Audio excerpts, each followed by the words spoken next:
परिवार में विवाद इतना बढ़ गया था कि पत्नी के साथ मिलकर उसकी बेटी और नाबालिग बेटे ने अपने पिता समेत 4 लोगों को मौत के घाट उतार दिया। दरअसल ये फिल्मी स्टाइल जैसी लगने वाली कहानी एक असल वारदात है जो राजस्थान के अजमेर जिले से निकल कर आती है।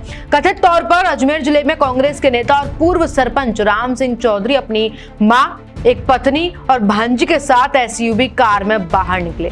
जब मैंने एक पत्नी बोला तो शायद आप चौंक गए होंगे क्योंकि सबकी एक पत्नी होती नहीं, लेकिन राम सिंह चौधरी की 2 पत्नी थी। लेकिन क्या वो सच में बाहर निकले थे या फिर उन्हें निकाला गया था? उनके साथ क्या हुआ था? क्या किया गया कि अचानक वे खबरों में आ गए? और इस पूरी खबर में कौन शामिल था और क्यों किया गया?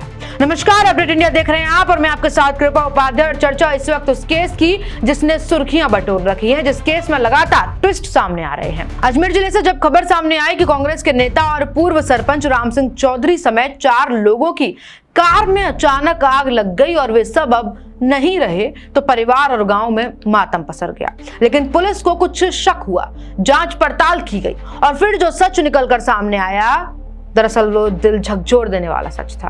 परिवारजनों का कहना है कि राम सिंह चौधरी अपनी बीमार मां को अस्पताल ले जा रहा था। इस दौरान परिवार के 4 सदस्य गाड़ी में जलकर खाक हो गए। लेकिन इस पूरे मामले को और ज्यादा रहस्यमय बना उस फेसबुक पोस्ट ने जो राम सिंह चौधरी ने मौत से महज 10 घंटे पहले की थी। राम सिंह चौधरी ने फेसबुक पर लिखा था, क्या मुझे वापस सुरक्षा मिलेगी?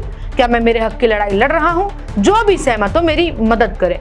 इस पोस्ट के सामने आने के बाद सवाल और भी गहरे हो गए। क्या राम सिंह चौधरी को किसी खतरे का अंदेशा था? क्या उन्हें पहले से पता था कि उनकी जान को खतरा है? पुलिस जब राम सिंह चौधरी के घर पहुंची, क्योंकि पुलिस को पहले शक हो चुका था, तो जब घर पहुंची तो वहां कई चौंकाने वाले सबूत मिले। घर के अंदर कमरे, दीवार, जमीन, बिस्तर, चारपाइयों पर खून के निशान मिले। और इतना ही नहीं, 2 ईंटें बरामद हुई जिन पर खून के धब्बे थे और एक माचिस भी मिली जिस पर खून के दाग नजर आए। सबसे हैरान करने वाली बात यह रही कि घर को पूरी तरह से धो दिया गया था, जिससे पुलिस को शक है कि सबूत मिटाने की कोशिश की गई। जब गौर से देखा गया तब वो खून के धब्बे जो हैं दिखाई दिए। कार की सीटों ने भी जांच को नई दिशा दी। पुलिस को कार की सीटें फोल्ड मिली। माना यह जा रहा है कि अगर चारों लोग सामान्य तरीके से बैठे होते तो सीटें खुली रहती। ऐसे में आशंका जताई जा रही है कि वारदात कहीं और हुई और बाद में शवों को कार में रखकर आग लगा दी गई।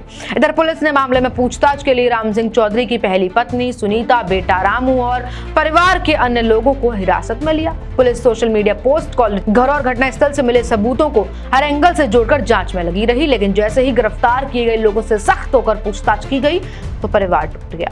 राम सिंह चौधरी की पहली पत्नी ने कबूल कर लिया कि अपनी बेटी और अपने बेटे के साथ मिलकर उन्होंने इस घटना को अंजाम दिया। गांव वालों ने भी कहा, यह भी माना कि पहली पत्नी इसी घर में रहती थी और पिछले रात को भी इनके बीच झगड़ा हुआ। राम सिंह की अपनी दूसरी पत्नी के साथ शराब पार्टी करता था और पहली पत्नी के साथ आकर झगड़ा, जिसके बाद गुस्से में आकर तीनों ने धारदार हथियार से चारों का गला काट दिया। अगली सुबह उन्हें एसयूवी कार में बिठाया गया और ऊपर से डीजल छिड़क दिया गया, जिसका अंदेशा पुलिस को यह है कि वो डीजल पास में खड़े ट्रैक्टर से लिया गया था और चारों को फिर बाद में जला दिया गया।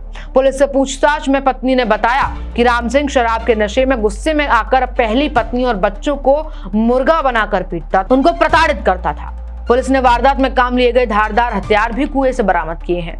अब सवाल तमाम खड़े होते हैं कि क्या वाकई राम सिंह चौधरी ने मौत से पहले खतरे को भांप लिया था? क्या पारिवारिक समस्याओं के चलते मरना या मार देना ही रास्ता बचता है? बोराड़ा थाना क्षेत्र के श्रीरामपुरा गांव में आज सुबह अर्ली मॉर्निंग की जो घटना थी कि 4 व्यक्ति मृत अवस्था में राम सिंह चौधरी, उनकी माता उसी देवी, उनकी दूसरी पत्नी सुरज्ञान और उनके कज़न जो है बुआ की बेटी महिमा, चारों की डेड बॉडी घर से करीब 500 मीटर दूर मेन रोड पे जली हुई कार के अंदर बॉडी जली हुई मिली थी।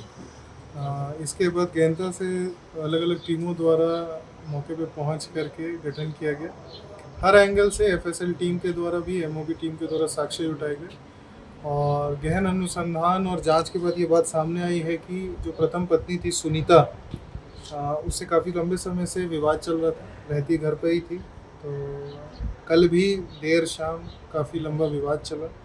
उसके बाद सुनीता और उसके दोनों बच्चे, एक नाबालिग है और दूसरी उसकी बेटी सरिता, इन्होंने मिल कर के इन सब का मार दिया और शार्प वेपन का इस्तेमाल किया और उसके बाद ही बॉडी को गाड़ी में डाल करके और घर से थोड़ा दूर ले जा करके और फिर इस पूरे घटनाक्रम को अंजाम दिया है।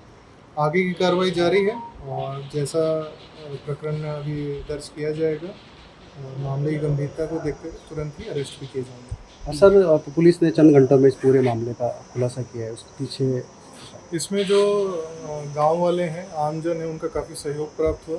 आजकल समाज में बढ़ते ऐसे केस कई सवाल खड़े करते हैं और अभी ये नया केस जिसमें 2 पत्नियों के बावजूद 2 पत्नियां होने के साथ तमाम घर में परेशानियां भी थी। एक पत्नी के साथ जहां राम सिंह कथित तौर पर खुश बताए जा रहे थे, वहीं दूसरी पत्नी को आकर वे पीटते थे, शराब के नशे में उन्हें मुर्गा बनाकर मारते थे, जिसके बाद गुस्से के आवेश में आकर पहली पत्नी ने अपने दोनों बच्चों के साथ मिलकर उन चारों को, राम सिंह चौधरी को, उनकी दूसरी पत्नी को, भांजी को और उनकी मां को, सासू मां को जो है गला रेत कर मार दिया गया और उसके बाद एसयूवी कार में बिठाकर जला दिया गया और इस पूरी घटना को एक वारदात, एक हादसे के तौर पर दिखाया गया। उसके बाद जब पुलिस ने गहन तौर पर जांच की तब पता चला कि यह पूरा हादसा दरअसल किया कराया हादसा था, सुनियोजित हादसा था। अब मामले में अपडेट आ रहे हैं, कल से आपको लगातार अपडेट हम दे रहे हैं। बने रहिए मेरे साथ, देखते रहिए इस पूरे मामले की तह तक जाने के लिए अपडेट इंडिया में आपके साथ कृपा उपाध्याय।